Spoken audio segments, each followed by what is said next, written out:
Good afternoon, everybody. My name is Gerard Shore. I'm a director at Costain. We're involved in a number of the projects that have been mentioned here already today and other projects around the country from a hydrogen perspective. But I'm not here to plug Costain. I'm here to plug hydrogen.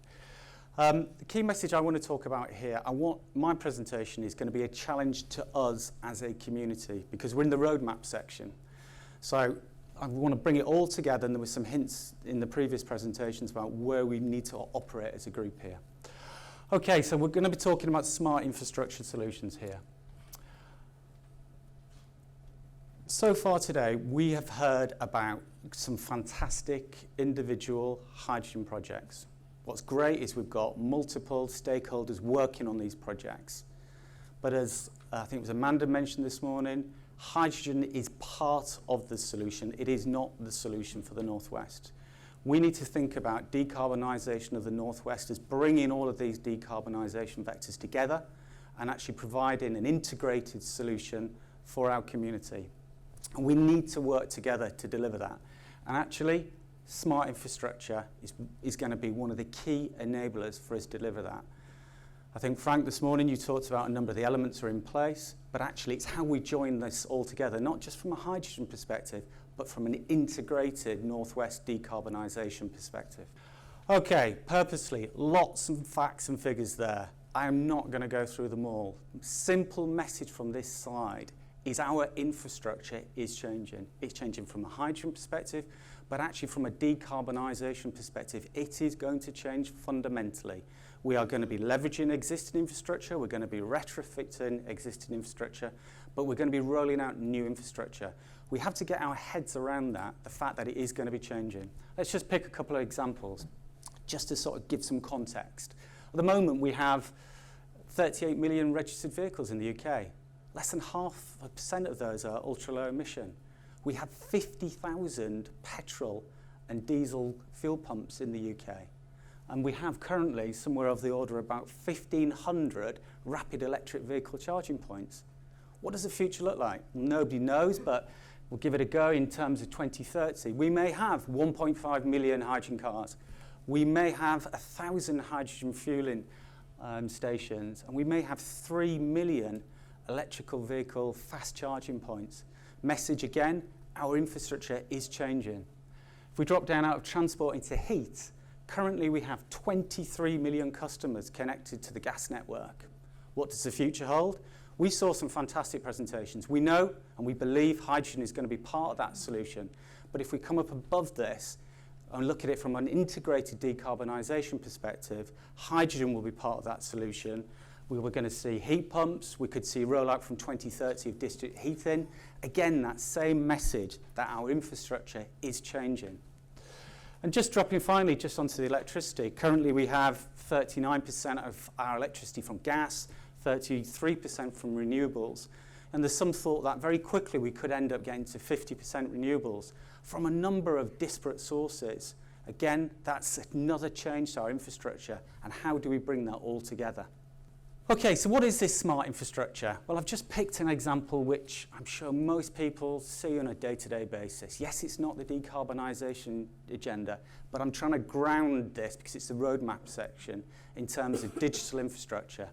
So Highways England spending huge money to get more out of an asset, it happens to be highways here, and investing in digital infrastructure to optimise the output from this asset and actually enable more usage. There's various different things going on there. We all go into this on a daily basis, and if this is happening in the highway infrastructure, we need to make sure that when we're investing, when we're modifying our infrastructure to create that decarbonised economy, then it needs to be digital enabled. But something which isn't there at the moment, when we're setting off on our infrastructure projects, we're not considering sufficiently at the outset, all of us, myself included, the digital data capture requirements. And again, I urge us all to be embracing this challenge and really think of it instead of standalone pieces of infrastructure. Great, so we can put digital assets in place, but let's not forget the role of actually the platforms, these digital platforms. We have a multitude of asset owners here, and actually the asset ownership model could change in the future. We don't know what it will look like. If you look at the revolution with Uber and Airbnb, it could change. We just can't visualize that at the moment. So therefore, it becomes increasingly important in our future decarbonised economy that actually we capture this digital information from multitude of sources and optimise it. So those platforms are really, really important. So, are we making progress as a region on this already? Absolutely we are. Joe's just referred to it. There's a group of companies who are shown there. They're working on the ePort Smart Energy Plan, the Ellesmere Port Smart Energy Plan already.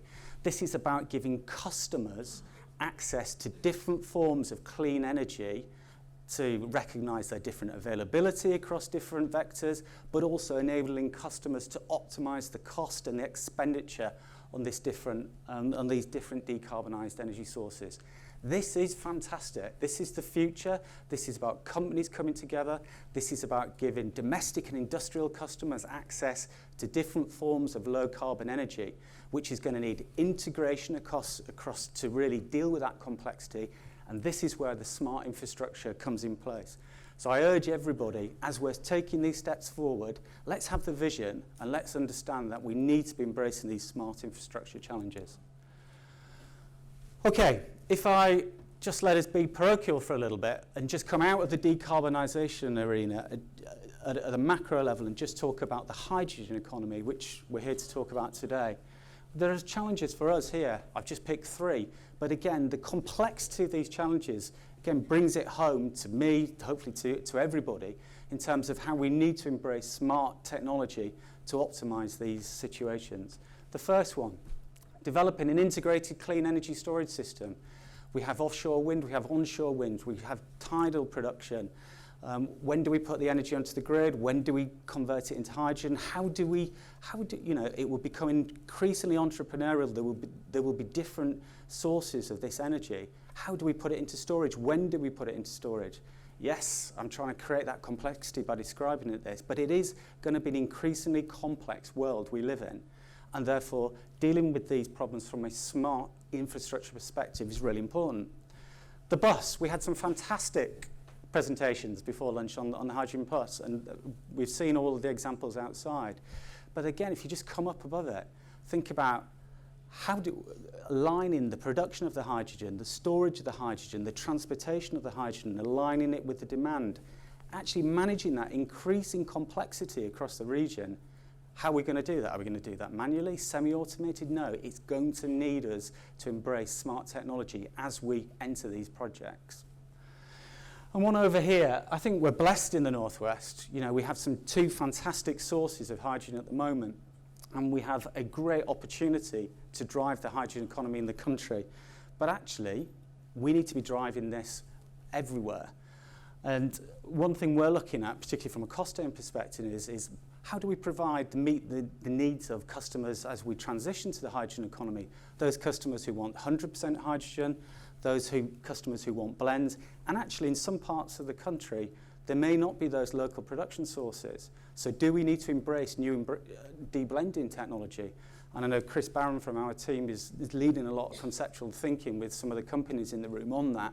Please talk to Chris if you'd like to know more about it. But again, complex challenges we need to get our heads around, and to do that, we need to embrace smart technology.